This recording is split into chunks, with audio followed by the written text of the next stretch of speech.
for me is a very fascinating point, that why is there not more, that why are politicians not thinking more about why do they keep losing elections? It's such a tough country to win elections, and whether it's US or UK, the other mature democracies, there the default option is that the politician gets re-elected. So the BJP should be worried, the NDA should be worried at this point in time? I don't think it's just going by data. Yeah, I'm not asking you to make a prediction. No, as I said that,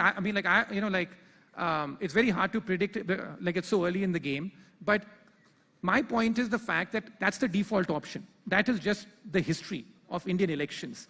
Now the question is that there are some states which have been able to beat this trend. Gujarat was one of them, Odisha, Madhya Pradesh, Delhi before that. They were able to beat this trend of anti-incumbency. Question is, was there a common explanation?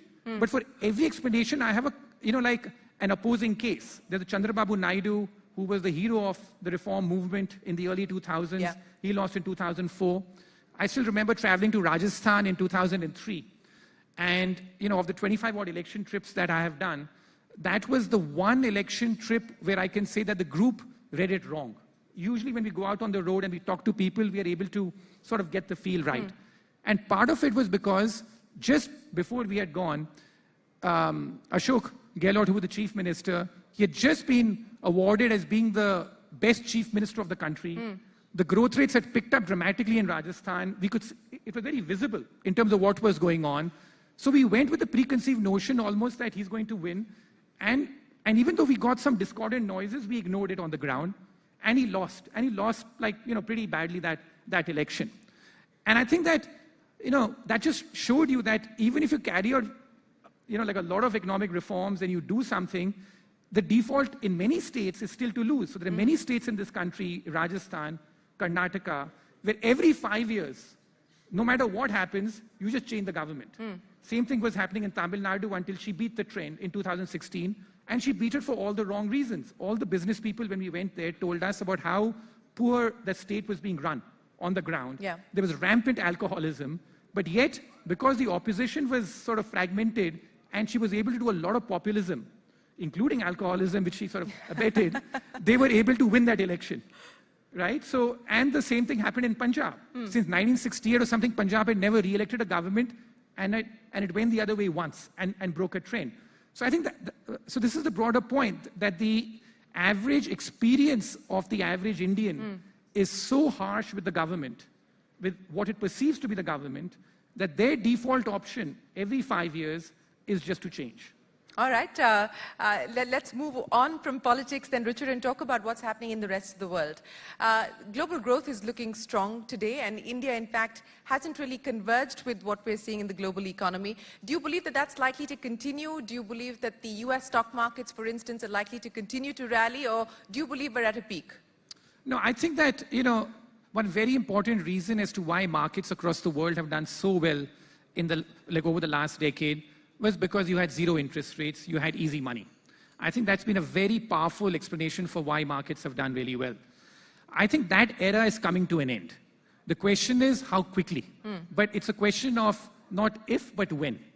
And I think that has major implications because, as Warren Buffett would always say, it's only when the tide runs out do we know who's swimming naked. Yeah. And I suspect there are a lot of people out there without clothes that we'll find out in 12 to 18 months' time.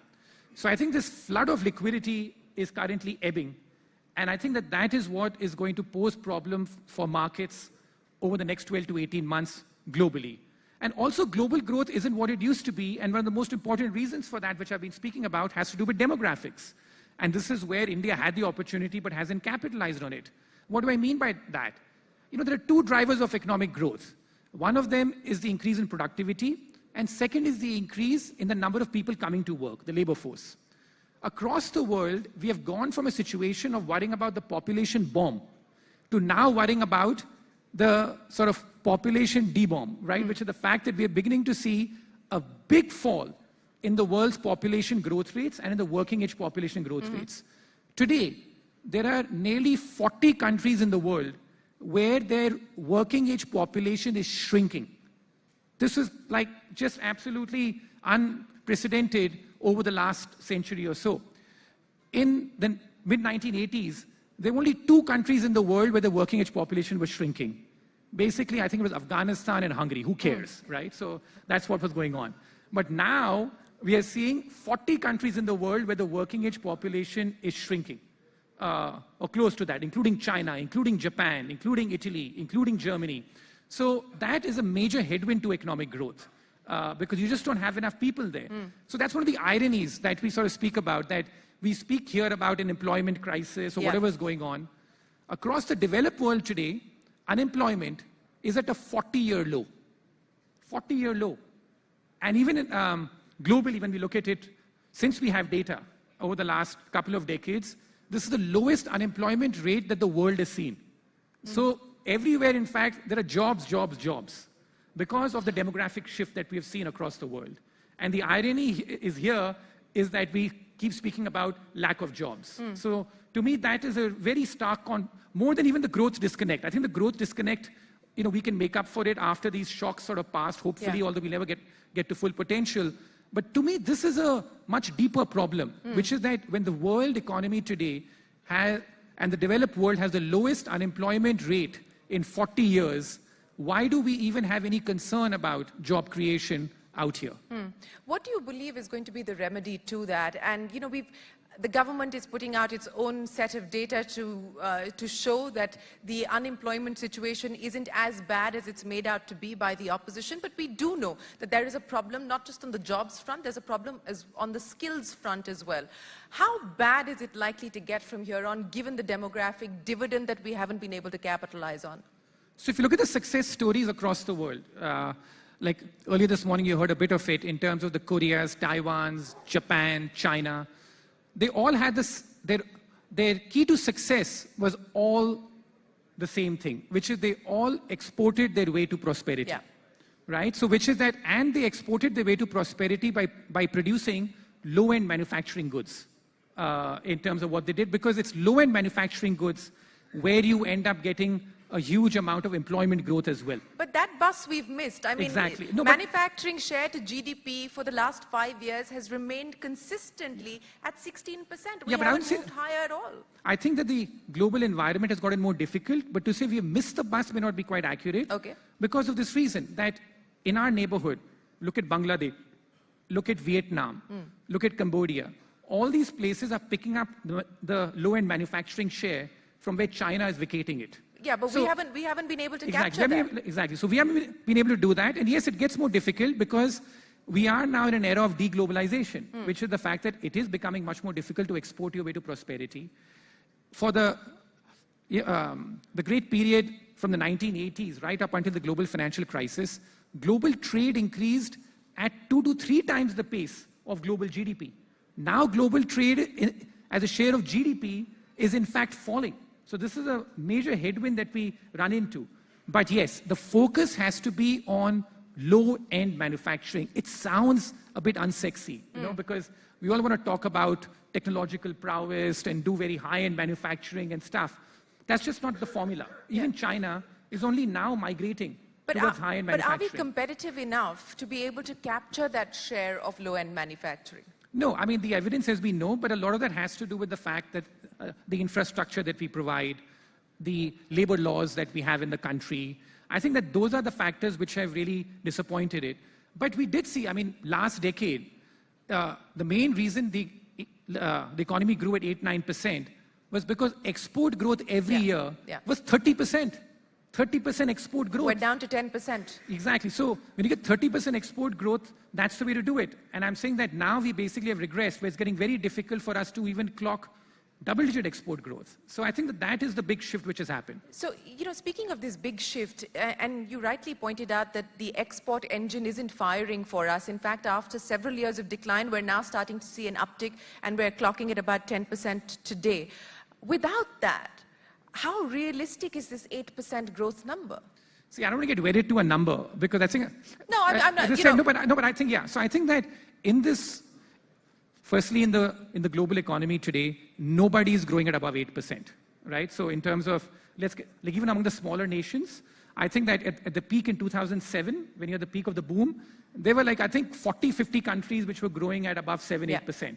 Today, there are maybe 4 or 5 countries. So we will continue to be the fastest growing economy. Yeah, but fastest growing, yeah. So, I mean, that's a great marketing tag because, but the entire issue with that is that's partly because our base is much lower. Yeah. Like, China's base is 4 times higher than ours in terms of per capita income, in terms of economic size, and it's much easier to grow from a lower base compared to a higher base. So, yeah, that's fine. So, India has enough natural resilience, and there's enough sort of policy tinkering which is done to make sure that we'll keep growing at a steady pace. What the real number is, I don't know, whether it's 6 or 7%, but somewhere in that corridor. But to aspire for 8-10% economic growth has not only become more difficult because the global environment is much more challenging, but also the fact that, as I said, that if we couldn't carry out the kind of breakthrough reforms for which we had the window in 2015, the odds that any of that is going to happen in the foreseeable future is very low. So I think that it's unlikely that's going to happen in terms of for us to get to 8-10%, unless the global economy all of a sudden sort of completely confounds me and goes back to growing like it did last decade, and our exports then can somehow pick off on the back of that. One of the other challenges or constraints that we are going to have to deal with as an economy, and perhaps one of the most important ones, is income inequality. And this is one of the parameters that you look at when you judge whether a nation is rising or falling. On that parameter specifically, how concerned would you be today? No, I think income inequality is a global concern. Question is that when does it become such a big concern that it begins to sort of cramp your space for carrying out reform, that it leads to a anti-rich kind of movement? In that regard, I think India has made some progress over the last few years. So there are 2 or 3 ways that we look at in terms of, we look at the list of billionaires, because that's a very real-time way of looking at it, and seeing that how many billionaires in the world are so-called bad billionaires versus good billionaires. It's a broad categorization that sort of billionaires coming from sectors where the government's involved, or you need government help to do that, typically we classify as bad. Not all are bad, but that's the rough thing. And good is when they come in sectors such as manufacturing, technology, which is basically sort of less state intervention. Exactly, less state reliance to grow. India had become very skewed at the beginning of this decade in terms of the good to bad billionaire kind of ratio. And believe it or not, over the last 4 to 5 years, that ratio has changed favorably. That the number of good billionaires in India, coming from sectors such as manufacturing, technology, etc., has gone up considerably. Now, this has been helped by the fact that the global commodity cycle has collapsed, and a lot of bad billionaires do come from that segment. But at least we have seen a massive pickup on it. But I think that the thing which still jars for me a bit is the number of inherited billionaires in this country. So the number of inherited billionaires in terms of people who have technically